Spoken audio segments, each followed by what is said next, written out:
Sous Denis Sassou Nguesso, c'est la crise en permanence. C'est la misère en permanence depuis qu'il est là. Mais Sassou parce qu'il 1, n'est pas Sassou venu 2, pour c'est vous. pareil. Alors que nous parlons ici d'un pays qui a d'énormes ressources naturelles exploitées. Comment expliquer ça? C'est quelle nature de pouvoir? Et comment, après, je me posais la question de savoir s'il y a encore un seul Congolais qui n'a toujours pas compris que le régime Sassou était un régime de prédation, est un régime criminel qui est venu pour détruire en fait le Congo. Je ne sais pas s'il y a encore un Congolais qui, je ne sais pas, je pose la question. Il y en a encore des Congolais qui pensent que Sassou Nguesso peut continuer à gouverner le Congo ou on attendrait encore quelque chose de Denis Sassou Nguesso. C'est la question des finances publiques. Où sont nos finances publiques? Où sont nos comptes publics? Tant qu'on ne va pas sécuriser les finances publiques, faites ce que vous voulez. On Mais peut avoir tout c'est bien la l'argent du grande monde, question que tous on les ne pourra Congolais pas. devaient se poser. Où va finalement l'argent du Congo? L'argent de la République du Congo? Où va l'argent du pétrole, l'argent du bois, l'argent du gaz, l'argent des minerais, l'argent de tout ce que le Congo produit? Parce Ça que devrait être la seule question à laquelle doivent répondre tous ceux qui se disent hommes politiques au Congo. Tous ceux qui veulent être les candidats à la présidentielle, les Congolais doivent leur poser la question. Demain, vous arrivez au pouvoir. Comment vous faites pour sécuriser les finances publiques? Ça, c'est un vrai défi des pays africains.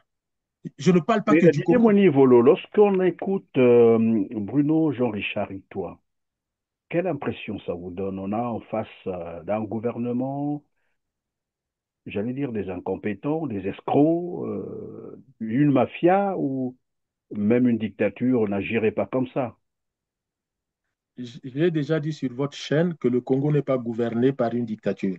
Le Congo est gouverné par des gangsters. Ce sont des gangsters. Dès lors qu'ils savent que l'argent va arriver, ils se retrouvent en bande familiale et amicale, ils se partagent l'argent. C'est pour cela que Bruno et toi ne peut pas vous donner une réponse en vous disant voilà nos richesses, voilà la richesse créée par la. Imaginez M. Perrin, il vous dit rien que le gaz et le pétrole, c'est 3 000 milliards de francs CFA par an. Mais où va cet argent? Même si c'est 2 000 milliards de francs CFA par an, ce qui est peu. Vous savez que le Congo a été épinglé en Suisse parce que certains membres de la famille de Sassou se sont retrouvés avec des cargaisons de pétrole où ils cherchaient un acheteur, tellement que Et le prix du d'ailleurs, baril avait baissé. pendant que vous le dites, il faut rappeler, on l'a déjà dit ici, je crois, il y a le fils de Maxime Gadion qui a un compte là-bas personnel, un compte personnel de l'enfant d'un dignitaire de ce pouvoir, un compte de 1000 milliards qui avait été bloqué. Mais regardez les Ça comptes date aujourd'hui. bloqués à l'étranger. Oui, mais Didier Monier-Volo, est-ce que là, Bruno Jean-Richard Itoie a fait montre d'amateurisme, comme pour dire qu'il est vraiment incompétent, ou il a faim de ne pas donner les chiffres, conscient que s'il donnait les chiffres, les Congolais se rendront compte de l'ampleur du vol organisé au niveau du sommet de l'État. Il faut retenir, Monsieur Perrin, la deuxième réponse. Je vous dis pourquoi.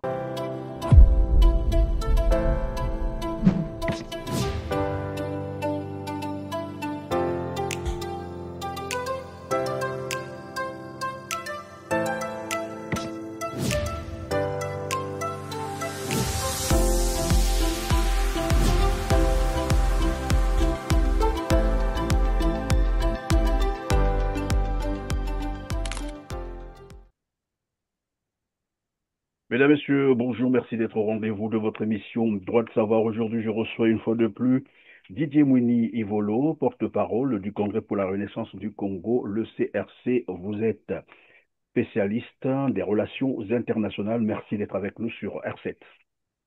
Merci à vous pour cette invitation et le plaisir est comme d'habitude, hein, toujours le mien de partager avec vos téléspectateurs. Merci, merci beaucoup Didier Mouni-Volo. Nous allons évoquer la quinzaine du gouvernement du 11 août dernier, donc 11 août 2025. Vous avez certainement suivi cette édition, mais nous allons nous intéresser beaucoup plus à l'intervention du ministre des Hydrocarbures, Bruno Jean-Richard Itoie, qui une question a été adressée sur le pétrole, que je vous propose de suivre en extrait et on revient sur le plateau. Suivez. Monsieur le ministre, nous savons que le pétrole fait partie des ressources naturelles de notre pays qui génèrent des fonds, de l'argent, qui contribuent activement dans le secteur économique.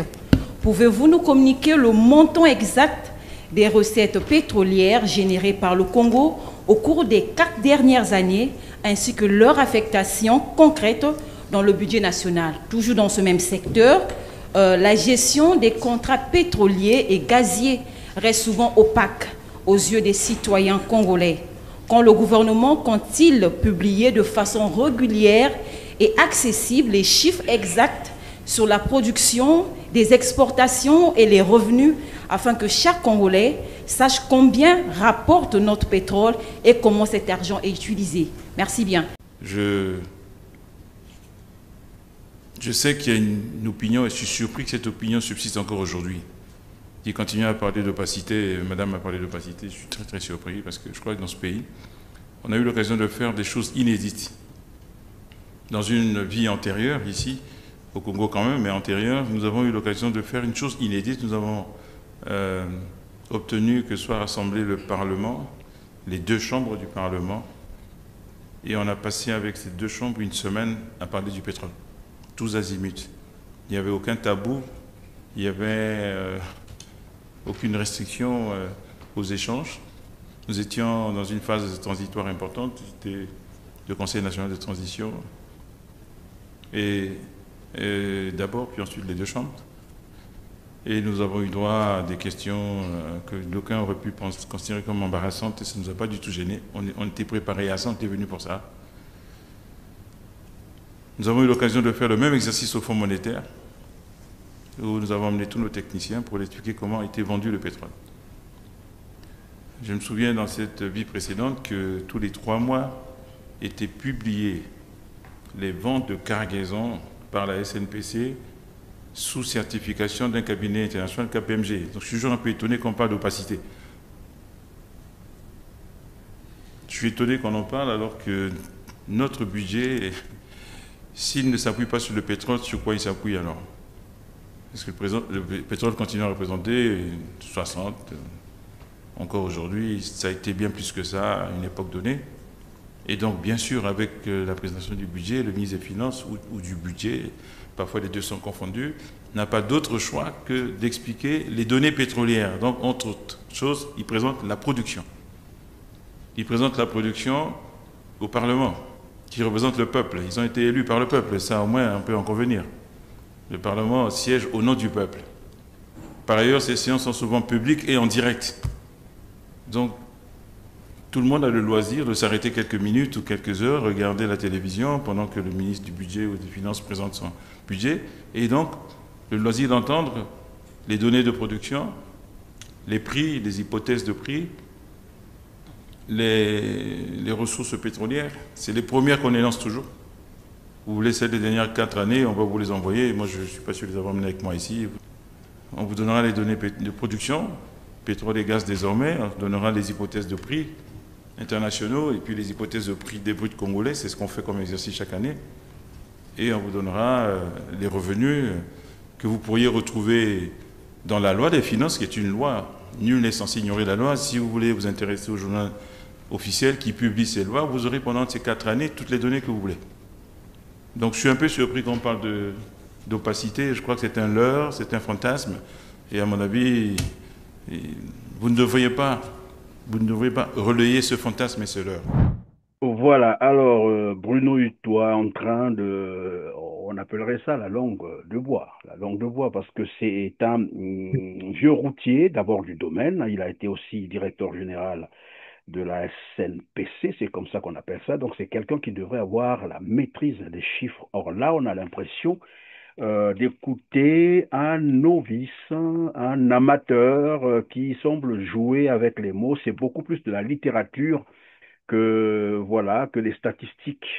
Alors, ma première question, Didier Mounivolo, après 65 ans d'indépendance.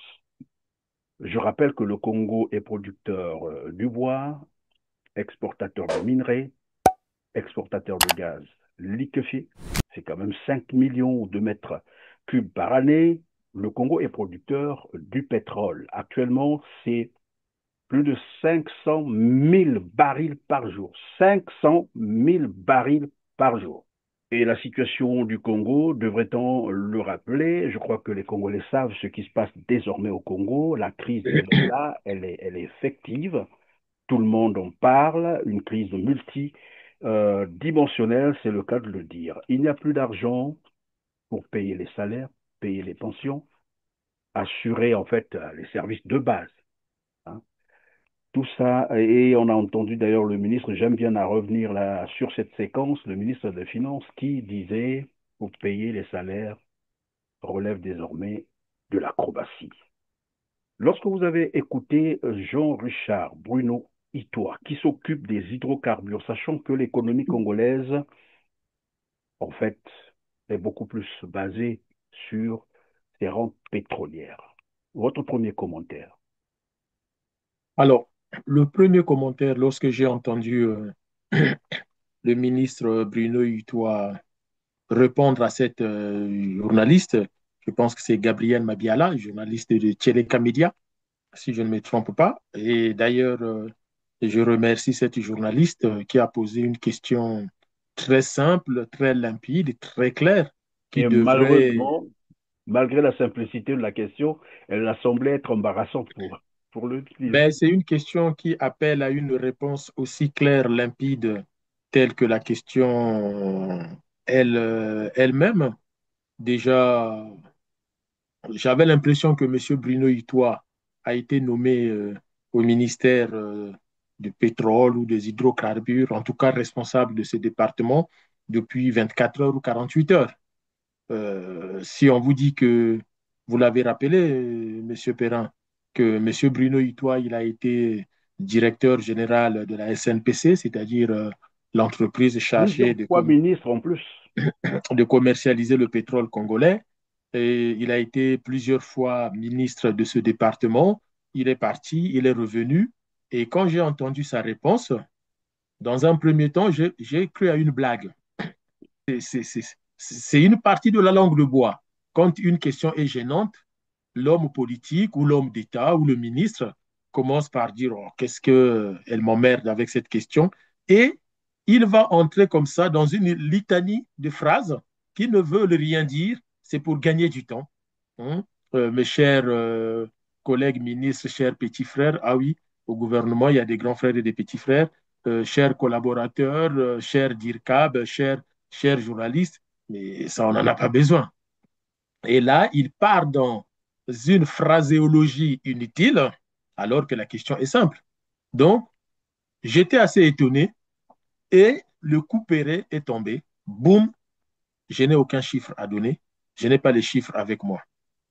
Mais, vous savez, aujourd'hui, dans toutes les écoles du monde, je ne vous parle pas du Congo, M. Perrin, dans toutes les écoles du monde, Harvard, Princeton, Yale, Fudan, Tokyo University, Cambridge, Oxford, Sorbonne, toutes les écoles d'économie, de management, Bruno et toi a parlé du management, où on étudie le pétrole, la géopolitique, la géostratégie du pétrole. Bruno et toi arrive, il doit être capable d'officier un cours sur le pétrole congolais sans fiche, du fait de son passif de directeur général de la SNPC et plusieurs fois ministre de ce département. C'est-à-dire qu'il a acquis la connaissance suffisante pour que demain, Harvard, Princeton, Cambridge, Tokyo, s'ils veulent quelqu'un qui connaît le sujet sur le pétrole africain et congolais, eh ben, ils vont dire, tiens, on va appeler le ministre Itoa qui est aujourd'hui à la retraite, qu'il vienne faire une conférence et répondre à nos questions. Et le mec viendra pour dire, je n'ai aucun chiffre à vous donner, je n'ai pas de chiffres avec moi, mais il n'a même plus besoin de son ordinateur. Il n'a même plus besoin de ses fichiers. Il est les fichiers. Oui, mais Didier Monivolo, est-ce que là, Bruno Jean-Richard Itoie a fait montre d'amateurisme, comme pour dire qu'il est vraiment incompétent, ou il a faim de ne pas donner les chiffres, conscient que s'il donnait les chiffres, les Congolais se rendront compte de l'ampleur du vol organisé au niveau du sommet de l'État? Il faut retenir, Monsieur Perrin, la deuxième réponse. Je vous dis pourquoi. J'ai été souvent critiqué dans mes débuts, quand vous avez commencé à m'inviter. Mais aujourd'hui, je vois que toute la rhétorique, tout l'argumentaire que j'ai développé depuis bientôt 15 ans, tout le monde commence à suivre cet argumentaire-là. Très vite, j'ai dit attention, quand on vous dit que le Congo est un pays pauvre, c'est faux. Un État n'est jamais pauvre. Et surtout pas un État qui a toujours des réserves pétrolières, un État qui a des réserves énormes de gaz, un État qui a des minéraux, qui a du bois, qui a un port maritime, un État qui est un État de transit pour les autres pays. C'est jusqu'aujourd'hui, nous sommes utilisés comme pays de transit. Et donc, ça nous fait entrer de l'argent. Je vous donne un exemple d'une ville qui produit beaucoup d'argent au Congo qu'on n'a jamais regardé. Mais ça fait plusieurs fois que je le dis. C'est la ville de Ouesso. Mais qui s'enrichit à Ouesso? Ce sont les étrangers. Monsieur Perrin, imaginez un seul instant. On produit toujours du cacao à Ouesso. Et on On n'en produit, parle jamais assez, même pas dans les médias. on produit toujours de l'huile de palme à Ouesso. Et Ouesso, c'est la capitale du Nord, proche de la Centrafrique, proche du Cameroun.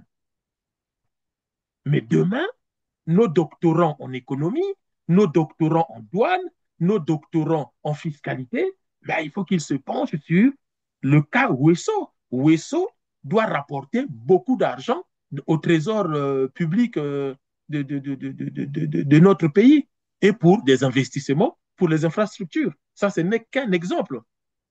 Donc, lorsque je dis que c'est votre deuxième réponse qu'il faut retenir, c'est que prenez une chose pour tout le gouvernement, je vous ai déjà dit, et c'était déjà au sujet de M. Ngatse, quand je vous dis, je ne comprends pas, M. Ngatse a des habilitations internationales pour mener les audits sur les finances publiques. Comment se fait-il qu'il est responsable des finances publiques? Il valide le fait que les comptes publics du Congo soient dans des banques privées, dans de n'importe quoi. Et si demain, c'est lui qui vient auditer nos comptes publics, quel conseil il donnerait au gouvernement? Ce qu'on appelle les préconisations. Monsieur Bruno Itoie, je ne connais pas son CV, mais je vous demande de regarder son CV. J'ai essayé de demander, euh, les gens m'ont dit, c'est quelqu'un qui a une formation en pétrole. Je ne sais pas ce qu'il a fait réellement comme formation. On me dit, c'est dans son domaine. Attendez, c'est quand même paradoxal. Quelqu'un qui a une formation en pétrole et qui est incapable de répondre à la Avant d'être directeur de la SNPC, il a travaillé dans les rouages du pétrole. Donc, quand il arrive à la SNPC, il sait de quoi il s'agit. Ce n'est pas quelqu'un qui ignore les choses. Il sait. Ce qui fait que quand il refuse de répondre, ce n'est pas qu'il n'a pas les chiffres, mais Bruno Itoie est conscient que s'il donne les chiffres sur 4 ans, s'il répond correctement aux questions de cette journaliste, demain matin, vous tapez une révolte populaire au Congo et le pouvoir tombe. Regardez la plupart des questions, les ministres esquivent les réponses. Pourquoi? Parce que d'un côté, Bruno Itoie ne peut pas se permettre de donner des réponses qui sont fausses. Je vais dire aux Congolais, allez-y sur Google, allez-y sur n'importe quel moteur de recherche, tapez la production pétrolière et gazière au Congo, vous avez tous les documents de la Banque mondiale, du FMI, du Trésor européen, de la Banque centrale européenne, même de Transparency internationale, même les ONG sérieuses avec droit de citer à l'ONU, qui produisent des documents sur le Congo. Moi, tous ces documents, je les ai. Donc, si les Congolais n'ont qu'à regarder sur Internet. Donc, Bruno Itoie sait qu'il ne peut pas donner des chiffres qui sont faux parce que les journalistes en face ont ces chiffres-là. Ils ont fouillé ces documents, mais les journalistes voulaient juste entendre de la bouche du ministre combien de richesses le pétrole et le gaz produisent et comment cet argent est utilisé. Mais la question, c'est au regard de la misère du Congolais. Où Bien va? sûr, évidemment, le volet de comment est-ce que l'argent du pétrole est utilisé, j'ai cru l'entendre, et c'est ce qu'il a déclaré. Il parle des investissements, ils investissent bah voilà, c'est des investissements lourds. Ils n'ont pas assez de ressources financières pour faire face à cela. Mais Mais après, on lesquels? se posera la question Mais de lesquels? savoir de quel investissement parle Bruno Itoie. Lesquels investissements? Un ministre comme Bruno Itoie, la question de la journaliste est simple. Comment cet argent est utilisé dans l'économie congolaise? Mais Bruno Itoie peut dire, nous avons investi 2 millions pour une route, 10 milliards pour les hôpitaux et autres. Dans la question de la journaliste, on a suivi. Elle parle de la raffinerie qui devait être livrée en 2023. Mais Bruno Eto'o peut nous dire, cette raffinerie, combien on a déboursé pour cette nouvelle raffinerie Et pourquoi elle n'a jamais été et livrée? pourquoi elle n'est toujours pas livrée. Et on découvre en 2025 une énième infrastructure pour laquelle on a sorti des milliards et que le produit n'est pas livré. Et au niveau du gouvernement, on a entendu la question. Bruno Eto'o n'a jamais dit que cette histoire de la raffinerie est fausse. Mais sauf que il n'y a pas la réaction qu'on peut attendre d'un ministre de la République, sachant qu'il y a de l'argent qu'on a dépensé. Les Chinois devaient nous livrer la raffinerie. Je peux vous rassurer tout de suite. Hein, n'allez pas croire que les Chinois ont bouffé l'argent et ils n'ont pas fait le job. Ça, c'est faux. Les Chinois tiennent tellement aux relations avec l'Afrique que si vous donnez l'argent, les Chinois vous font le job. Ça c'est pour eux, c'est un principe. Tant que vous donnez l'argent, tant que vous mettez les investissements, et ils font le job. Si vous ne mettez pas, ils ne feront rien.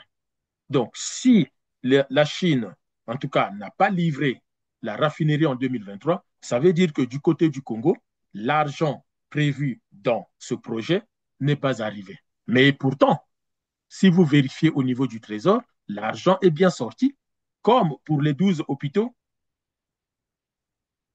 comme pour les 135 kilomètres de route, comme pour le projet FIGA, Comme comme pour tous également, tous ces projets-là. En fait, tous ces projets ont été conçus pour dilapider l'argent des caisses de l'État. C'est le moins qu'on peut dire, hein. C'est une stratégie c'est de pour vol. cela que M. Bruno Itoa ne veut pas donner des chiffres, parce que s'il donne des chiffres d'entrée de recettes pétrolières, et Mme Gabrielle Madiala a très bien fait, elle n'a pas parlé que du pétrole, elle a parlé aussi du gaz.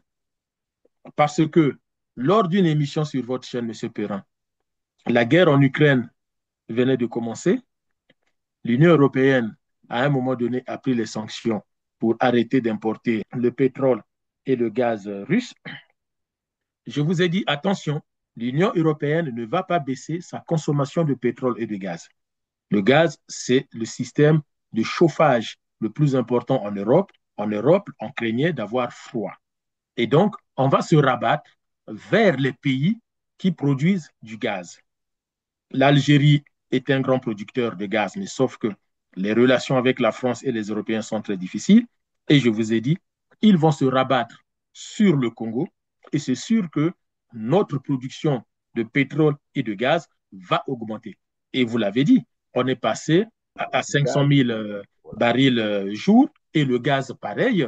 La plupart des entreprises pétrolières européennes au Congo ont demandé à Sassou Nguesso d'augmenter la capacité de production. Il y a eu des travaux qui ont été réalisés au niveau du port de Pointe-Noire pour permettre l'accostage des plus grands tonnages parce que des conteneurs et des conteneurs de gaz doivent être chargés. Et une autre chose ou un autre élément, c'est que avec la dégradation des relations entre l'Israël et la Palestine, notamment le Hamas, et l'entrée en scène des Houthis qui tirent les missiles vers Israël ou qui attaquent les navires dans le golfe d'Éden et dans la mer Rouge, on détourne la plupart des bateaux par le cap de Bonne-Espérance, c'est-à-dire par l'Afrique du Sud. Mais regardez la carte, et ça je l'ai dit quand ça a commencé. Dès lors qu'on va détourner les bateaux par l'Afrique du Sud, la remontée est beaucoup plus difficile et nécessite beaucoup plus de carburant. Donc, des escales à Pointe-Noire deviennent obligatoires. Et donc, même si on ne nous le dit pas, ils vont élargir le port de Pointe-Noire parce qu'avant, les grands tonnages qui passaient par Pointe-Noire passaient souvent au large, mais maintenant, ils ne peuvent plus passer au large parce qu'il faut faire une escale pour se ravitailler en nourriture, en eau et surtout en Oui, mais carburant. c'est le paradoxe que l'on note aujourd'hui. Il y a une augmentation, vous l'avez dit tout à l'heure, de l'activité au niveau du port de Pointe-Noire. Il y a une augmentation de la production pétrolière du Congo qui était à 350 000 entre-temps. Je crois que depuis 2024, c'est passé à 500 000 barils Et là, par elle jour. vient encore de faire des investissements à hauteur de 500 millions. Ben voilà, par Parce exemple, qu'au final, la guerre en Russie ne s'arrange pas, les relations avec l'Iran ne s'arrangent pas, l'Iran, grand producteur de pétrole et de gaz aussi, les relations avec l'Algérie ne s'arrangent pas, l'Irak n'est pas sécurisé, la Libye n'est pas sécurisée, la Syrie non plus. Donc les grands producteurs de pétrole et de gaz ne sont pas sécurisés en dehors du Golfe arabo-persique, mais les monarchies du Golfe, l'Arabie saoudite et autres, ne veulent pas trop produire pour ne pas vite épuiser leurs réserves. Sinon, qu'est-ce qui va leur oui, rester? mais ça veut dire que aujourd'hui, dans la situation actuelle, et telle que vous êtes en train de la décrire au niveau mondial, les pays qui devraient en profiter, c'est bien parmi ces pays le Congo-Brazzaville. Le Congo en profite à tous les points, même sur le plan logistique. Je vous dis que le port de Pointe-Noire, il faut poser la question au ministre de la Marine marchande. Oui, mais bien Combien le curieusement, port de c'est, Pointe-Noire reçoit mais, chaque année en termes de milliards de francs CFA?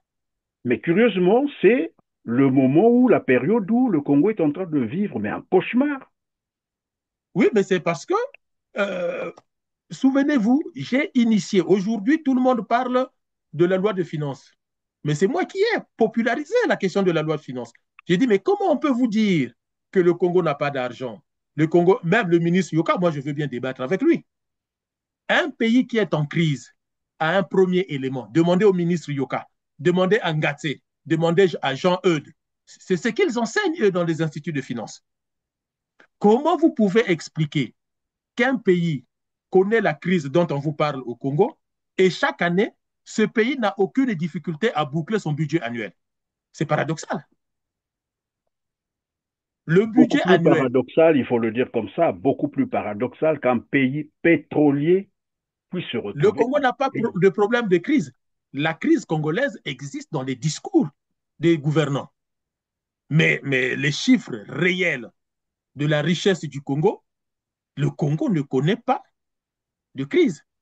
Oui, mais comment expliquer ça politiquement parlant? Parce que nous parlons quand même ici d'un petit pays de 6 millions d'habitants à peine. Lorsqu'on exagère, bien entendu, certains parlent de 5 millions, 4 millions d'habitants. On peut assimiler cela à un petit quartier de quelque part en Chine.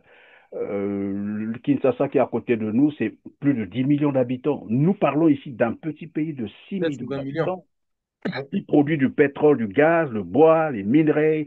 Et tout ça, à la fin, on vient vous dire qu'il n'y a plus de ressources financières. Même pas Demandez, pour assurer l'eau potable aux Congolais. demandez déjà au ministre Yoka, mais même à Mathias Nzon, qui a été ministre des Finances de Sassou et qui est maintenant l'opposition. Première des choses, faites ce que vous voulez. Et M. Perrin, à chaque fois que vous m'invitez, je reviens à ce sujet-là. J'ai été celui au Congo qui a dit à tout le monde, et je vous le redis aujourd'hui, règle numéro un, la sécurisation des finances publiques. Vous, lorsque vous voyez la richesse du Congo, c'est-à-dire le port de Pointe-Noire, le pétrole, le gaz, le bois, pendant 20 ans, pratiquement près de 20 ans, Henri Nzombo est ministre des Eaux et Forêts. Il a géré les forêts du Congo comme un patrimoine personnel. Demandez à M. Yoka de vous publier les chiffres d'entrée d'argent au titre d'exploitation forestière au Congo sous Henri Nzombo. Au trésor public, vous ne trouverez aucun chiffre. Et d'ailleurs, pendant que vous êtes Regardez en la train de loi le de dire, finances, c'est une regardez la loi anecdote. de finances, Combien le bois rapporte dans le pétrole, le pétrole et le gaz, nous sommes à 70% du budget national. Le pétrole et le gaz et le bois. Et les autres minéraux, c'est combien? Et la fiscalité, c'est combien? Le port En de fait, Pointe-Noire. la grande question qu'il faut poser, je ne sais pas pour ceux qui travaillent évidemment au Trésor public congolais, si l'argent du pétrole y arrive, l'argent du bois, des minerais, du port, enfin, toutes les ressources économiques du Congo. Mais j'ai l'impression que ce n'est jamais arrivé. C'est Mathias Nzon qui le disait, vous allez au Trésor public congolais, vous ne trouverez même pas un centime des revenus du pétrole. En fait, la question C'est de scandaleux. Madame Mabiala sous-entend aussi, lorsque nous vendons nos biens, pétrole, bois et autres, lorsque nous appliquons notre fiscalité à la douane, aux ports et autres, la fiscalité des personnes comme la fiscalité des entreprises, où atterrissent toutes ces sommes d'argent? Sur quel compte? Et vous avez suivi ce débat entre Coliné Makosso et le ministère des Finances et certaines banques. On nous dit c'est le compte unique du Trésor se trouve à la Banque Postale, qui est une banque qui a été privatisée, qu'on a donnée aux étrangers. Donnez-moi le nom d'un pays où les comptes de l'État se trouvent dans une banque privée qui peut faire faillite à n'importe quel moment, où les propriétaires peuvent disparaître à n'importe quel moment. Oui, mais En en fait, d'autres notre termes, ça veut dire que le trésor public congolais a été privatisé. notre trésor est une coquille vide. C'est pour dire que le Congo a un trésor. Donc, notre premier travail, ceux qui viendront au pouvoir après Sassou, et j'espère qu'en 2026, les Congolais vont réussir à le chasser du pouvoir. Parce que quand on voit les réponses comme celle de Bruno Itoa, en 2026, il n'y a pas de solution que de demander le départ de Sassou. Parce que qu'est-ce qui se passe, M. Perrin? La richesse du Congo atterrit quelque part, sauf dans les comptes publics du Congo. Ça atterrit quelque part. C'est ce qui fait que, malgré les richesses que le Congo génère, le ministère des Finances dit, moi, je n'ai pas de sous pour payer les salaires. Payer les salaires est un véritable casse-tête. Mais ce n'est pas une réponse d'un ministre des Finances. Lorsque un État rencontre des difficultés financières pour faire face à ses obligations, et notamment les obligations salariales, en termes de méthodologie de travail, qu'est-ce que M. Yoka enseigne à ses étudiants? Qu'il faut faire des casse-têtes? Est-ce que c'est une réponse d'un ministre? Il y a une Bon, méthodologie financière, il y a une méthodologie budgétaire. L'État a deux problèmes. Et je l'ai dit plusieurs fois. C'est ce qui est enseigné partout. À Harvard, comme à Princeton, comme à Fudan. L'État a deux problèmes. Un, maîtriser l'inflation. Deux, contrôler le chômage. Tout ce qui est le rôle de M. Yoka, c'est contrôler l'inflation, parce que s'il y a trop d'inflation, les gens tombent dans la pauvreté, les entreprises tombent en faillite, c'est compliqué. Et le chômage, parce que nous sommes dans le modèle sociétal où les gens doivent travailler. Et pour régler ces deux problèmes, l'État a deux leviers, deux outils, la politique budgétaire et la politique monétaire. C'est pour cela que quand la crise est importante, tout de suite, vous avez les banques centrales qui agissent, qui baissent leur taux directeur, qui donnent parfois l'argent à perte aux banques. Comme ça, les banques vont prêter moins. Ça, c'est le jeu que joue le gouvernement et la Banque centrale. C'est pour cela que les banques centrales doivent être autonomes. Dès lors que le gouvernement essaie de faire pression sur la Banque centrale, l'économie de ce pays-là tousse. La Turquie, les États-Unis, quand Donald Trump a commencé à enquiquiner le président de la Fed. Donc, les deux outils de tout gouvernement, c'est la politique budgétaire et la politique monétaire. Nous avons la chance, peu importe les critiques du franc CFA, d'avoir une monnaie avec la parité fixe avec le dollar et l'euro.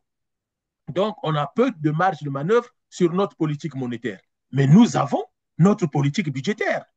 Donc, M. Yoka doit nous dire comment il va agir sur la politique budgétaire, quelles sont les corrections à apporter sur la loi de finances pour permettre qu'on puisse payer au moins deux salaires, un salaire sur deux dans un premier temps, et puis un salaire tout le mois en verrouillant les entrées d'argent.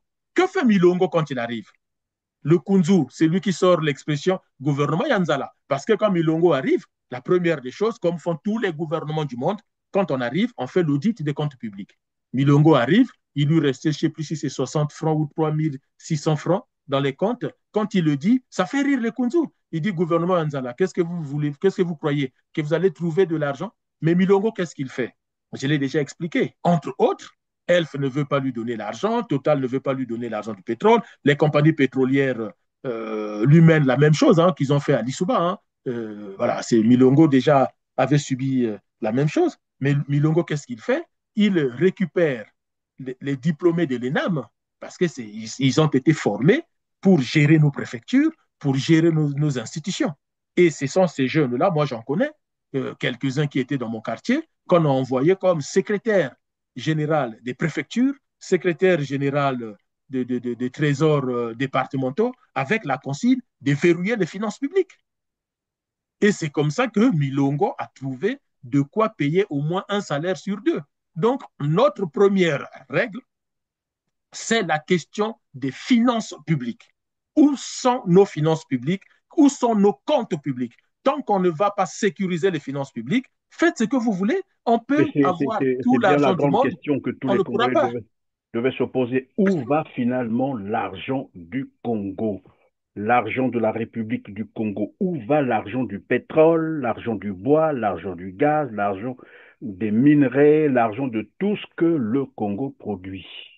Parce Ça que devrait être la seule question à laquelle doivent répondre tous ceux qui se disent hommes politiques au Congo. Tous ceux qui veulent être les candidats à la présidentielle, les Congolais doivent leur poser la question. Demain, vous arrivez au pouvoir. Comment vous faites pour sécuriser les finances publiques? Ça, c'est un vrai défi des pays africains.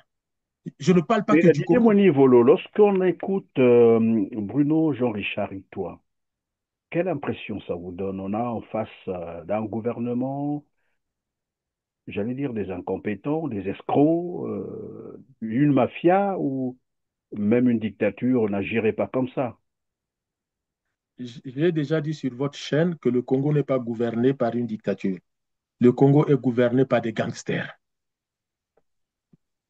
Ce sont des gangsters parce que même dans ce qu'on pourrait qualifier de dictature, je vous assure, si vous voulez avoir le métro, si vous voulez avoir l'électricité, si vous voulez avoir l'eau potable, si vous voulez que les enfants partent à l'école, si vous voulez avoir un bon système de santé, les infrastructures, les routes, et qu'un enfant qui est diplômé, il peut trouver du boulot sans connaître forcément les gens du pouvoir, eh bien, dans ce pays-là, dictature ou démocratie, on a sécurisé les finances publiques. Parce que les finances publiques, c'est par là que l'État a l'argent pour investir dans tous ces domaines-là et permettre le bien-être de la collectivité. L'État est le lieu de protection des intérêts collectifs. Et pour le faire, l'État a besoin des moyens. Et ces moyens, c'est ce qu'on appelle les finances publiques. Les impôts, les taxes, la fiscalité des entreprises, des personnes, les douanes, et tout ça, il faut que ça soit sécurisé. Les richesses qu'on vend, ainsi de suite. Or, chez nous, c'est des gangsters. Dès lors qu'ils savent que l'argent va arriver, ils se retrouvent en bande familiale et amicale, ils se partagent l'argent. C'est pour cela que Bruno et toi ne peuvent pas vous donner une réponse en vous disant, voilà nos richesses. Voilà la richesse créée par la... Imaginez M. Perrin. Il vous dit rien que le gaz et le pétrole, c'est 3 000 milliards de francs CFA par an. Mais où va cet argent? Même si c'est 2 000 milliards de francs CFA par an, ce qui est peu. Vous savez que le Congo a été épinglé en Suisse parce que certains membres de la famille de Sassou se sont retrouvés avec des cargaisons de pétrole où ils cherchaient un acheteur. Tellement que Et le prix des d'ailleurs, barils avait baissé. pendant que vous le dites, il faut rappeler, on l'a déjà dit ici, je crois, il y a le fils de Maxime Gandion qui a un compte là-bas personnel, un compte personnel de l'enfant d'un dignitaire de ce pouvoir, un compte de 1000 milliards qui avait été bloqué. Mais regardez les Ça la comptes date aujourd'hui. bloqués à l'étranger. Donc, notre grand problème, notre grand défi, ce sont les finances publiques. Après, M. Bruno Itoa décrit pourquoi on a des difficultés pour avoir le pétrole lampant, pour avoir le carburant au Congo. Disons, les pénuries de carburant et voilà, les Monsieur produits Perrin, pétroliers à répétition. je voudrais quand même rappeler aux Congolais, comme je l'ai souvent fait, de ne jamais avoir la mémoire courte. Ce n'est pas le nombre d'habitants au Congo, le nombre de consommateurs qui crée la pénurie de carburant au Congo. Ça, c'est très faux. C'est vraiment très faux. Je vous donne un élément que vous avez connu. Nous sommes dans les années 80. Le Congo compte moins d'1,8 million habitants.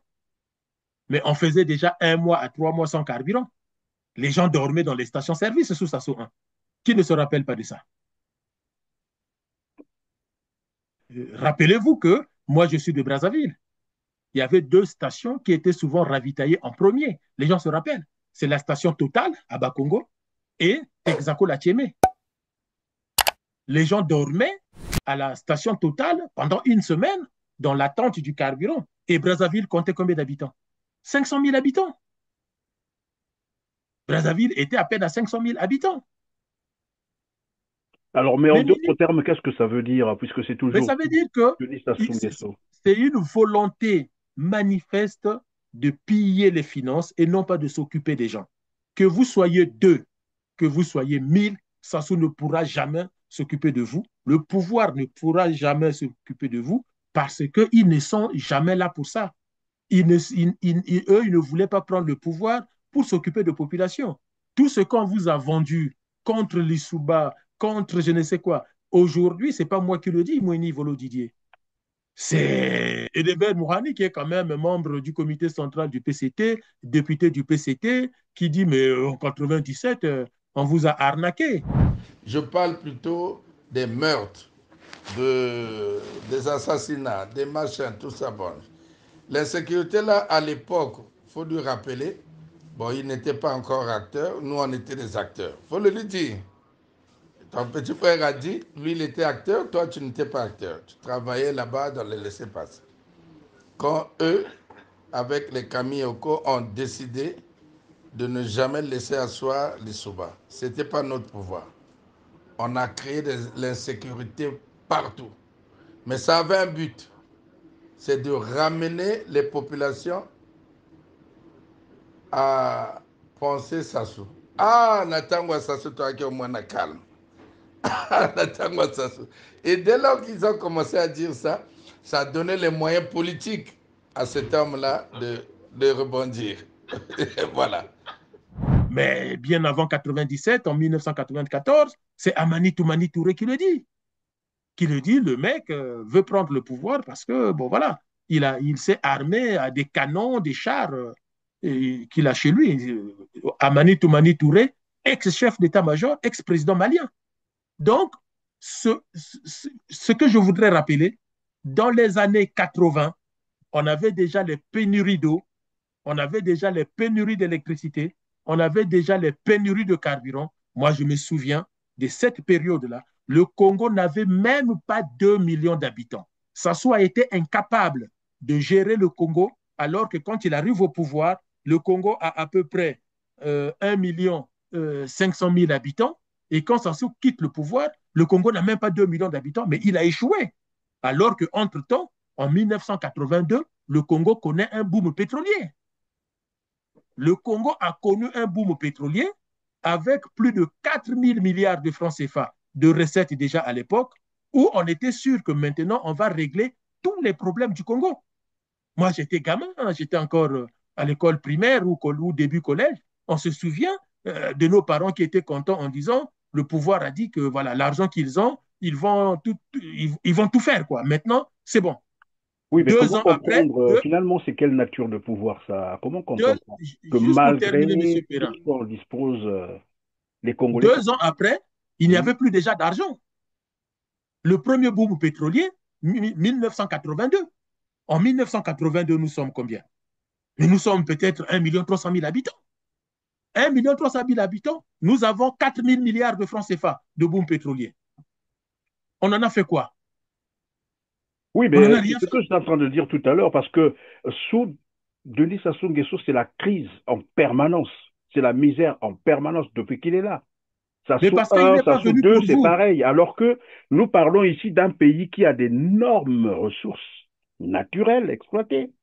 Comment expliquer ça? C'est quelle nature de pouvoir? Et comment, après, je me posais la question de savoir s'il y a encore un seul Congolais qui n'a toujours pas compris que le régime Sassou était un régime de prédation, est un régime criminel qui est venu pour détruire en fait le Congo. Je ne sais pas s'il y a encore un Congolais qui, je ne sais pas, je pose la question.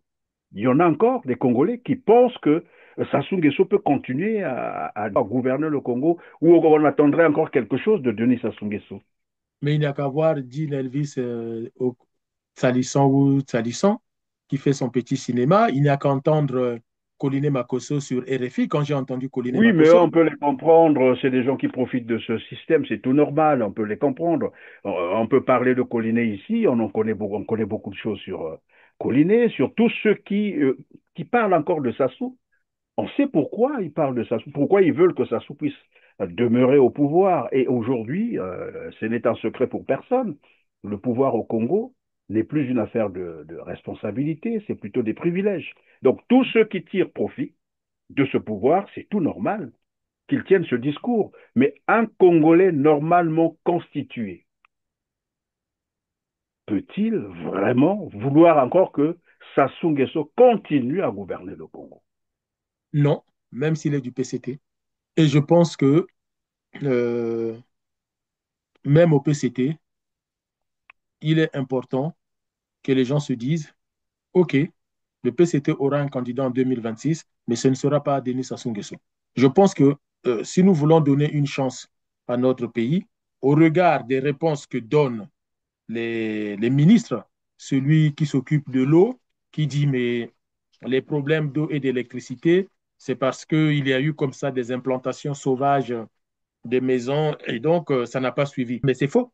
Déjà, Potopoto Mungali n'a pas d'eau, Bakongo n'a pas d'eau, Makelekele n'a pas d'eau, Wenze Talanga, ils n'ont pas d'eau. Mais C'est les parlons vieux de, arrondissements. comment vous appelez le quartier au centre, là, c'est le Plateau de 15 ans, plateau de 15 ans. il n'a pas Plateau de d'eau 15 ans n'a et pas d'eau d'électricité. depuis Il 15 n'y a pas ans. Bon, d'électricité. C'est curieusement. des vieux quartiers de Brazzaville. Poto n'a pas l'eau et l'électricité. Ce n'est pas des Congo, extensions vers sauvages. Guinomer, là-bas, il n'y a pas d'eau.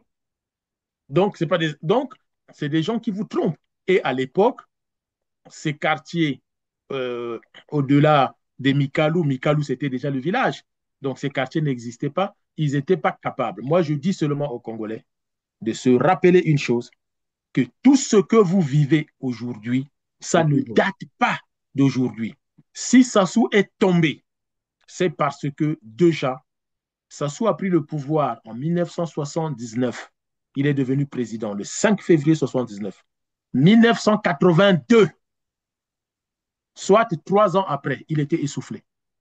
En 3 ans, Sassou se rend compte qu'il est incapable de gérer le Congo. Mais comment 1982, expliquer ça? mais il n'a aucune compétence. Le Aucune mec culture. arrive dans les valises de Ngwabi, de Yombi, de Louis-Sylvain Goma, de Ikoko et autres. C'est un petit, mais comme souvent dans des films de gangsters, le petit admire trop ses maîtres, il est jaloux des maîtres et il se dit, les maîtres, je vais les doubler. On a vu ça dans certains films de western ou de gangsters. Et au final, le petit, beaucoup plus malin que ces vieux intellectuels et autres qui ne croyaient qu'à leur science, à leur intelligence, il a réussi à les doubler. Angwabi, il a pris quoi? Je vous l'ai déjà dit, M. Perrin, mais les Congolais doivent enlever le voile qui les empêche de voir et écouter. Ils doivent enlever les boules qui est. Sassou a pris Amari Ngwabi et le pouvoir et Céline Ngwabi. Qu'est-ce que vous pouvez attendre d'un président qui, sans idéologie, Qui n'a aucune limite morale, c'est ça aussi. sans vision du pays, tout ce qu'il voulait, c'était prendre le pouvoir et s'accaparer du corps physique de, de, de, de Céline Ngwabi. La preuve, après la mort de Ngwabi, Céline a disparu de la scène publique. Qui a rencontré Céline dans les rues de Brazzaville depuis la mort de Ngwabi? Qui l'a rencontré? Personne. Et là, on découvre que la fille de Céline se marie, le père, c'est Sassou. Mais quand vous faites le ratio entre l'âge de cette fille-là et la mort de Ngwabi, ça suppose que lorsque Ngwabi meurt, Céline est enceinte de Sassou. Qu'est-ce que vous pouvez attendre d'un type aussi immoral Ah, qui, en monsieur, 1982, je rappelle, 3 ans après la prise de pouvoir, il est essoufflé, mais il a une chance unique, paf, boom pétrolier. Et là, panique à bord, 4 000 milliards qui tombent de francs CFA, des projets, premier plan quinquennal. Mais vous savez, Sassou fait un premier plan quinquennal, 82-86, mais il y avait un deuxième plan quinquennal, il y avait un troisième plan quinquennal. Mais déjà, le premier plan quinquennal n'est pas fini, il n'y a plus d'argent. Où est passé l'argent? Bon, mais après, on se posera tout de même la question de savoir si c'est vraiment cela relèverait de l'incompétence ou c'est simplement une stratégie politique, voilà, une volonté de nuire, de détruire, de ne rien faire et parce qu'il serait là pour une autre mission, peut-être. Mais vous savez, en sciences politiques, nous savons que vous avez des gens, même en Europe, qui adorent le pouvoir. Mais vraiment, ils adorent le pouvoir. Ils ont des capacités à élaborer des stratégies pour conquérir le pouvoir et l'avoir, mais sans piètre dans la gestion du pouvoir. Ce qui les intéresse, c'est la jouissance. Aucune culture du pouvoir. Sassou est porté par la jouissance personnelle. Donc, il ne mettra qu'en place tout ce qui est jouissif. Par exemple, la fête de l'indépendance, il va vous organiser des manifestations tellement importantes qui vont coûter très, très, très cher. Mais si vous lui redonnez la même somme en lui disant de construire une école, l'école n'ira pas jusqu'au bout. Parce qu'il n'a pas de jouissance personnelle en construisant une école où les Congolais vont être scolarisés. Tant que ce n'est pas une jouissance personnelle qui le concerne lui, ce n'est pas possible. Alors, Didier Mouni-Volo, on va boucler avec ce volet. Bruno Jean-Richard Itois, qui, bon, enfin, c'est une attitude, il faut le dire comme ça, c'est vraiment du mépris, hein, c'est de l'arrogance. Parce que tel qu'il parle, tel qu'il répond à la question, on comprend très bien, et comme je vous ai posé la question tout à l'heure, de savoir ces gens-là, est-ce qu'ils ont même un moindre respect pour les Congolais, mais je ne pense pas. Pas du tout. Et ils Pas du tout. parlent d'investissement, ils ont construit des infrastructures, alors que les infrastructures, comme le disait Rigobert Andeli, que je vais proposer d'ailleurs à nos téléspectateurs avant de continuer, en fait, il disait, les investissements que vous voyez là, ce sont des prêts chinois. Il a cité voilà, quelques infrastructures. On l'écoute et on revient sur le plateau. Vous voulez quelques statistiques? Oui. La dette du Congo vis-à-vis de la Chine est de 1100 milliards, je dis bien 1100 milliards, en ce qui concerne la partie publique et bancaire, et 225 milliards en ce qui concerne la partie privée et commerciale. Donc au total, en gros, 1300 milliards de francs CFA que nous devons à notre partenaire et pays ami, la République populaire de Chine, pour l'ensemble des travaux que vous voyez dans tout Brazzaville. La corniche, les tours jumelles, la nationale 1, et j'en passe, et le ministre Bouyam à gauche est plus capable d'ailleurs, plus apte à vous citer l'ensemble de la contrepartie de cette dette. Voilà, Didier Mouni-Volo. Alors, lorsque c'est dit d'un ministre, un ancien ministre des Finances, on peut donc croire. Et ici, curieusement, Bruno Itois nous dit ben l'argent du pétrole est investi pour construire des infrastructures. Et il dit même voilà pourquoi le transport n'a pas augmenté de prix, alors que on venait là d'augmenter le prix du carburant 2 fois en une année en plus. Et lorsque nous avons reçu sur ce même plateau le président d'une ONG qui nous parlait de la problématique du transport au Congo-Brazzaville et le transport, les prix ont galopé d'où les niveaux. Et lorsque j'écoute Bruno Itois, j'ai l'impression qu'il est vraiment déconnecté de la réalité du Congo. Qu'est-ce qui peut expliquer ça? Ou ce sont là des éléments de langage qu'ils ont tous, parce que lorsqu'on écoute aussi Anatole Kouliné Makosso, c'est pareil, ils parlent de la même manière, ils utilisent les mêmes termes de langage, et quand ils parlent aux Congolais, c'est comme s'ils parlaient aux esclaves. Vous savez, c'est Thomas Sankara qui disait que un peuple qui ne peut pas se révolter face à sa misère, face à sa condition, ce peuple-là est prêt à être esclave. C'est la En faute fait, aux Congolais alors. c'est la faute à la population congolaise. Pourquoi la population accepte que les ministres viennent leur parler comme ça? Vous savez, ce n'est pas moi qui le dis, hein. C'est dans la Charte des Nations Unies, c'est dans toutes les constitutions du monde. Lorsque le gouvernement se comporte de cette façon, la Constitution vous demande de vous révolter contre ce gouvernement-là. Nous avons toutes les raisons pour que les populations congolaises se soulèvent contre le pouvoir. Bruno Itoa ne peut pas venir parler comme ça des situations des populations comme si c'était la faute à la population. C'est très faux. Le gouvernement a la responsabilité de trouver des solutions aux problèmes du pays. S'ils ne sont pas capables de trouver des solutions, eh bien qu'ils partent. Et s'ils ne peuvent pas partir, vous savez, en Europe, même en Chine, pourquoi la Chine a commencé, pourquoi la Chine est développée aujourd'hui? Vous croyez que parce que les Chinois n'avaient rien, le gouvernement chinois n'avait rien à faire? Mais regardez la situation de la Chine en 1979, je crois, quand Mao meurt. La Chine est pauvre. Il y a Mais Dubaï qu'est-ce, aussi à côté, qu'on peut prendre comme exemple. mais qu'est-ce qui a fait le déclic en Chine? C'est le soulèvement des étudiants à Tiananmen. Tiananmen a été une vraie remise en question du pouvoir chinois, du Parti communiste, parce que le Parti communiste était à deux doigts de disparaître. Et le Parti communiste chinois a pris conscience que quand le peuple est pauvre, quand on laisse le peuple s'appauvrir, le peuple se soulève. Donc, le peuple congolais doit construire dans sa logique politique les capacités à se révolter à chaque fois qu'un pouvoir se comporte comme le pouvoir de Sassou. Et c'est comme ça que les gens vont respecter le peuple. C'est comme ça que les gens vont faire attention aux problèmes du peuple. L'Occident n'est pas démocratique comme on l'entend parce qu'ils le veulent. Ça, c'est très faux. En France, il y a eu le débat sur un troisième mandat possible de Jacques Chirac. Mais certains conseillers de Jacques Chirac ont dit, bah, qu'est-ce qu'il va faire? Il a passé toute sa vie dans les palais de la République. Il a fini ses deux mandats, mais il va faire quoi?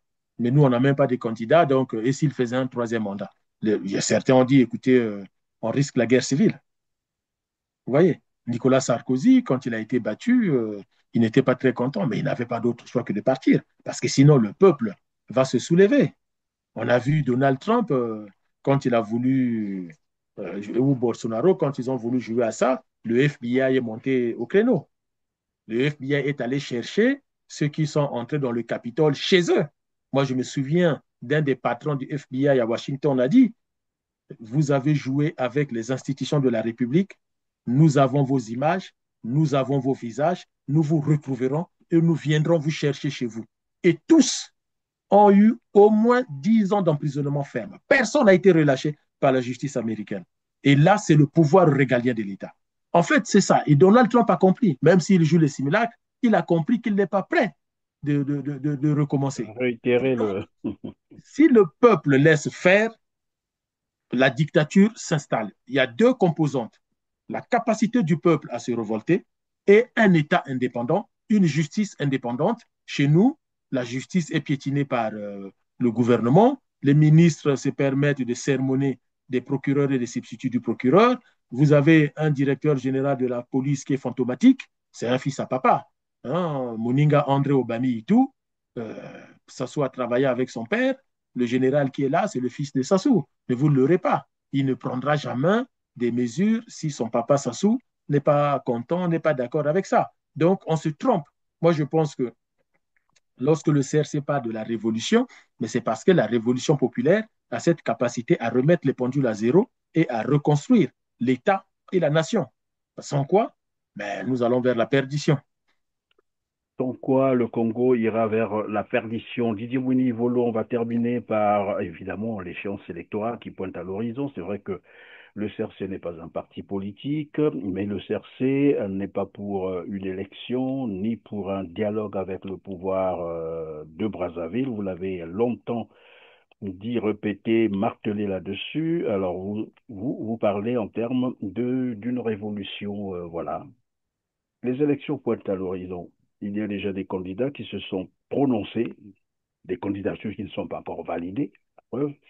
Mais ce qui est curieux, et je vous pose cette question parce que je sais que vous êtes aussi, je ne sais pas si vous êtes parti de l'UPADES ou bien si vous êtes encore à l'UPADES. Je suis toujours Curieusement, membre de, on n'a pas je suis toujours membre de jusque-là la l'UPADES. pose, pardon? Je suis toujours membre de l'UPADES. Ah voilà. On ne connaît pas la posture de l'UPADES. En 2021, l'UPADES n'était pas candidat. où n'avait pas présenté sa candidature à l'élection présidentielle. Je rappelle que c'est quand même un parti de gouvernement qui a déjà dirigé le pays, Bien sûr. le parti de Pascal Souba, je dis bien, parce que là, je ne sais pas si c'est le même parti ou bien tout a changé. Et donc, ce parti n'a plus jamais présenté de candidat et 2026 arrive, là aussi, on n'en parle pas apparemment. L'UPADES ne présentera toujours pas de candidat. Et de plus en plus, on voit le secrétaire, c'est comme ça que vous l'appelez, le premier secrétaire du parti, en Pourtant, oui. connivence avec, voilà, désormais c'est devenu, comme on dit chez nous en Lingala, Pantalana Mokaba. C'est Sassou et Tati Mabiala, toujours là en train de, voilà, festoyer. Qu'est-ce qui se passe concrètement? Alors, qu'est-ce qui se passe concrètement? Mais écoutez, vous avez bien résumé pardon, vous avez bien résumé la situation que ces derniers temps, on voit de plus en plus le premier secrétaire sortant de l'UPADS très proche du président de la République. On les voit sur les territoires à gauche, on les voit dans les soirées et ainsi de suite. On les voit même, je ne sais plus si c'est dans les aéroports, Mais en avec très, une très drôle complicité, hein. ah oui, avec une très grande complicité, proximité, tout ce que vous voulez. Après, pour nous, ce n'est pas quelque chose qui nous étonne ou qui nous inquiète. Ça, c'est des choses qu'on savait déjà. Maintenant, aujourd'hui, depuis maintenant un peu plus d'une année, il y a eu au sein de l'UPADES ce mouvement, en tout cas ce courant qu'on a appelé l'esprit UPADES, qui est né de la volonté de certains militants qui se sont dit qu'à un moment donné, stop, Un courant stop. dissident, Un courant dissident, certainement, mais c'est surtout un courant qui a pris, en tout cas, ce sont des camarades qui ont pris leurs responsabilités et qui se sont dit, on ne peut pas continuer comme ça, c'est-à-dire que laisser le parti partir à la dérive, le parti du professeur président Pascal Lissouba, paix à son âme, partir comme ça à la dérive avec une équipe sortante, un premier secrétaire qui ne veut pas faire le congrès, qui n'imagine même pas la fin de son mandat, alors même que le mandat est de 4 ans. Il a été élu au congrès de 2013. Son mandat donc se terminait en 2017. En 2017, aucun congrès.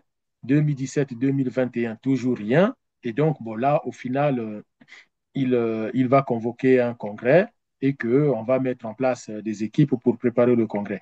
Mais si aujourd'hui, le premier secrétaire sortant accepte le principe d'aller vers le congrès, c'est parce qu'il y a eu ce travail abattu par l'esprit UPADES, un travail de fond, un travail méthodique, un travail pédagogique pour expliquer aux militants et dans la grande majorité les militants de l'UPADS et plus largement les Congolais, parce que même au sein d'autres partis politiques, les gens ont compris la démarche de l'esprit UPADS qui était de dire, mais oui, c'est vrai, lorsqu'on on est un parti politique, lorsqu'on est une organisation, on a les statuts. Et tout ce qu'on demande, c'est le respect des statuts. Nous, on n'a pas besoin, à l'esprit du PADES, il n'y a pas d'homme ou de femme providentiel. Nous sommes républicains et nous sommes légalistes. C'est-à-dire que si vous êtes élu, c'est vous qui êtes élu, on vous soutiendra. Mais à la fin mais de votre pourtant, mandat, comme vous l'avez on dit refait tout à le l'heure, congrès. pardon Didier Moueni-Volo, vous l'avez dit tout à l'heure, depuis 2017, c'est ça, non? Son Depuis, mandat oui, devait depuis prendre fin 2017, on aurait dû faire 2017. un Donc ça congrès. veut dire que actuellement, il est illégitime, c'est ça. Mais ce n'est pas l'esprit UPADES qui le dit. Ce sont les statuts du parti. Sauf si on met les statuts du parti à la poubelle. Sont les statuts du parti qui disent que Non, mais je monsieur tel type. revenais sur cet aspect parce que je ne peux pas comprendre que voilà un monsieur euh, qui est devenu illégitime et donc tout le monde sait qu'il a usurpé finalement bah, voilà, la fonction. C'est ça la vérité. Donc le parti est actuellement en une situation, j'allais dire, de crise de l'égalité, mais continue à s'afficher avec un chef d'État qui continue à le considérer comme le président ou le secrétaire, le premier secrétaire de ce parti. Il y a quelque Tout chose, non? ceci, mais tout ceci est constitutif de ce qu'on appelait le gangstérisme au Congo. Après, aujourd'hui, l'esprit UPADES tend la main au secrétariat national sortant pour aller vers le Congrès redynamiser le parti, redonner en tout cas une chance au parti pour que le parti joue son rôle de premier plan dans la politique au Congo. Peut-être revenir un jour au pouvoir, mais déjà avoir ses lettres de noblesse, regagner la confiance et des militants et des Congolais, restructurer le parti sur le plan national Mais parce est-ce que il dire, y a... Didier Mounivolo, est-ce que cela veut dire, puisque vous parlez d'un congrès en vue, cela veut dire que Pascal Sassima-Biala va encore concourir au poste du premier secrétaire, c'est ça? Alors, soyons clairs, euh, l'esprit PADES donc tempère ses interventions aujourd'hui parce que il y a donc ce travail qui est en train de faire d'aller vers le Congrès, mais il y a un préalable. Pascal Satima Biala a eu le nombre d'années suffisantes à la tête du parti. Il est hors de question qu'il soit candidat à sa propre succession. Il ne peut plus être candidat à sa propre succession. Il a fait les mandats qu'il fallait. Et puis, il faut être très clair. Lorsque vous êtes une organisation, je vous donne un exemple, hein, les Nations Unies ont connu des très grands secrétaires généraux. Mais après leur mandat, ils sont partis. Et on n'a pas dit, ah tiens, mais il a été très bon, donc il faut qu'il reste. Non, le principe de l'alternance, conformément au texte réglementaire, au texte juridique, on doit le respecter. Vous savez, euh, les démocraties africaines ne marchent pas. Pourquoi? Parce que l'homme noir, en général, l'homme africain en particulier, nous avons le plus grand mal à respecter nos propres textes juridiques. Sans revenir là-dessus, M. Perrin, on a créé des comptes publics, mais nous-mêmes, on a du mal à mettre l'argent public dans les comptes publics. Mais pourquoi? On Non, a mais limité le ça nombre de dépend mandats. aussi, ça Regarde, dépend, non, ça dépend peut-être des régimes, parce que les régimes qui font ça sont d'abord des régimes imposés, qui ne sont pas légaux, qui arrivent souvent par coup d'État, ça on peut le comprendre, mais un régime ou un pouvoir qui arrive de manière légale, élu, voilà, ne peut pas se permettre un certain nombre de choses, je parce vous donne un qu'après il y a des exemple. comptes à rendre. Je vous donne un exemple. Moi, je peux vous donner deux, trois présidents africains pour vous dire que c'est un vrai problème chez nous, le respect des textes statutaires ou des textes constitutionnels. Notre cousin à côté, Touadéra, écoutez ce que Touadéra disait avant d'arriver au pouvoir. Aujourd'hui, Touadéra ne veut plus partir après 2 mandats. Macky Sall a failli brûler le Sénégal.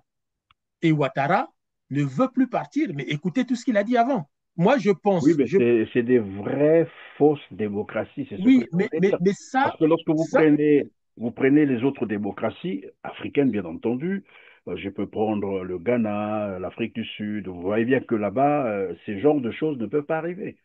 l'Afrique du Sud est un cas à part. Le Ghana, il y a eu un vrai effort de Rawlings. Le Ah, voilà. Nigeria, ça a été un vrai effort où les gens se sont dit non, on ne peut pas. Mais ça reste 2, 3, 4 pays sur une quarantaine des pays d'Afrique noire. En fait, c'est ça le problème. Et donc, pour revenir à l'UPADS, on voit même que à la tête des partis politiques, les gens pensent que parce que j'ai créé un parti politique, donc je suis le chef incontesté, on ne peut pas m'enlever. Mais demain, il faut que Mounari quitte la tête de son parti. Il faut que les Kolela quittent la tête de Yuki et du MCDDI. Et Dieu merci encore qu'à la tête de l'UPADES, on n'a pas un Lissouba. Si demain un Lissouba arrive à la tête de l'UPADES par le Congrès, tant mieux. Mais après un mandat, il faut que le prochain Congrès puisse encore le choisir. Et après, eh ben, il faut qu'il parte. Moi, vous savez, M. Perrin, j'y tiens, sincèrement. Moi, je suis de l'UPADS. Demain, le président de la République est de l'UPADS. Il veut faire plus de 2 mandats, alors je serai son premier opposant. Je déteste les gens qui contournent les textes réglementaires et les textes statutaires ou constitutionnels. Je ne les supporte pas. Je ne suis pas plus important que vous. Je ne suis pas plus important que les autres Congolais. Si j'ai fait mes 2 mandats, eh bien, il faut que je parte, je cède la place. Personne au Congo est plus intelligent que je ne sais quoi pour se prétendre le président éternel du Congo. C'est pour cela que je suis choqué, vous l'avez dit tout à l'heure, de voir tous ces gens qui supportent encore Satima Biala, alors qu'il vient de passer 20 ans à la tête de l'UPADS. Je suis choqué de voir tous ces Congolais qui supportent encore Sassou Nguesso, alors qu'il vient de passer 40 ans et il n'a rien foutu. Mais mon Dieu, nous sommes 6 millions. Dans les 6 millions, on peut trouver une femme, un homme qui peut faire ce qu'il peut faire. Quand on voit comment Tsatsima Biala a détruit l'UPADS, regardez, c'est devenu un parti peau de chagrin alors que c'était le parti de premier. Mais qu'est-ce que ça fait si on change de premier secrétaire? Quand on voit avec quelle médiocrité ça soit géré le Congo, mais même un étudiant de deuxième année ferait peut-être mieux que ça soit à la tête Comme du tu Congo. dirais, qui s'assemble se ressemble. Didier Mouni Volo, malheureusement, nous sommes arrivés à la fin de l'heure. On va conclure. Euh, Nous étions évidemment en train de parler de l'UPADES, mais en revenant sur euh, le CRC, le Congrès pour la Renaissance du Congo. Tout à l'heure, vous avez dit que vous êtes de l'UPADES, vous êtes porte-parole du CRC. Après, il y a une sorte de confusion. Les téléspectateurs vont se poser la question, mais comment ça? On nous a dit que c'est le porte-parole du CRC. Dans le même temps, il est membre de l'UPADES. Mais ça, c'est des cas de figure que vous voyez dans tous les pays. Le CRC n'est pas un parti politique, malgré ce que on veut faire croire aux Congolais. Le CRC, c'est un mouvement, c'est un groupe de personnes qui viennent des différents partis politiques, qui viennent des associations et des organisations loi 1901, des gens de la société civile qui n'appartiennent à aucun mouvement et qui, au regard donc de la situation du Congo, hein, donc, que nous avons longuement abordé, se mettent ensemble et essaient de réfléchir pour éclairer les Congolais. Et donc, moi, j'ai toujours été militant de l'UPADES depuis le début des années 1990. Je n'ai pas changé de parti politique, mais en même L'UPADES temps, de Pascal Issouba ou de Tsatsiba Biala, parce qu'apparemment, il y a deux partis comme ça, distincts. Je m'explique. Désormais, on a le logo de l'UPADES avec trois palmiers, je crois, verts comme ça. Alors que les palmiers de l'UPADES de Pascal Sassiba Biatal, c'était le vert, jaune, rouge, et puis je crois encadré dans une carte d'Afrique. C'est ça, non? oui, Actuellement, oui, ce n'est plus oui. ça. Et nous avions même appris que les statuts avaient été changés. Alors, Vous êtes de quel UPADES finalement? moi, je suis de l'UPADES originel, si je peux le dire comme ça. Je n'entre pas dans les débats des logos et autres. Moi, je suis sociodémocrate. Je sais ce que le président Pascal Issouba nous a légué comme héritage. Je ne peux pas me perdre dans les acrobaties de Pascal Biela. Il a été notre premier secrétaire. Nous l'avons accompagné. Maintenant, il doit partir. Peu importe ce qu'il a fait. Aujourd'hui, il faut aller vers le Congrès parce que le Congrès, c'est l'instance suprême et on remettra les choses à l'endroit. Mais vous savez, ce que l'esprit UPADES a fait de très, très, très intéressant, c'est que l'esprit UPADES s'est nourri de tout ça pour se dire quelle sera notre contribution au Congrès pour sécuriser le parti, sécuriser le logo, sécuriser l'idéologie du parti, sécuriser le projet du parti pour que peu importe la personne qui viendra, qu'on ne se retrouve plus dans des situations où le premier secrétaire n'organise pas le congrès et il s'éternise au pouvoir. Et moi, je suis porteur de l'idée selon laquelle il faut un article dans les statuts qui stipule que si à la date échue, le congrès n'est pas organisé, le secrétariat national est démis de ses fonctions, on met en place une équipe ad hoc pour gérer les affaires courantes et organiser le congrès. Et comme ça, c'est sécuriser, c'est verrouiller. Donc, tout ça, c'est des contributions de l'esprit UPADES pour verrouiller. Mais nous sommes du parti créé par Pascal Issouba. Les acrobaties du premier secrétaire sortant qui veut changer je ne sais quoi, ça, c'est sa responsabilité individuelle. Vous savez, dans une organisation, on peut tous avoir une responsabilité collective, mais chacun, selon le niveau de poste qu'il a pris, il a une responsabilité individuelle et il peut toujours en répondre devant les militants et voire même devant la justice. Merci Didier Moini-Volo, c'est la fin de cette émission. Grand merci d'avoir participé à Droit de savoir, surtout votre disponibilité, d'avoir répondu à nos questions. On se reverra très prochainement. Le plateau reste ouvert. Revenez quand vous le souhaiterez. À moins que vous ayez quelque chose à dire en mot de la fin. Non, c'est dire merci à R7, vous dire grand merci de m'avoir donné l'opportunité d'expliquer certains éléments de l'actualité au Congo aux populations parce que, bon, voilà, le peuple a soif de la connaissance et puis nous osons croire que nous arriverons à libérer le Congo de, de, de, de, de, de ce gang qui est en train vraiment de faire du mal à notre population. Merci, mesdames, messieurs, c'est la fin de cette émission. On se retrouve très prochainement. Mais surtout, n'oubliez pas de cliquer sur le petit pouce solaire juste en bas de la vidéo. Abonnez-vous pour ceux qui ne l'ont pas encore fait. Vous recevrez des notifications toutes les fois qu'il y aura une nouvelle production. Dites-nous également en commentaire ce que vous pensez de cette émission. Cela nous fera énormément plaisir. Merci et à bientôt. À bientôt.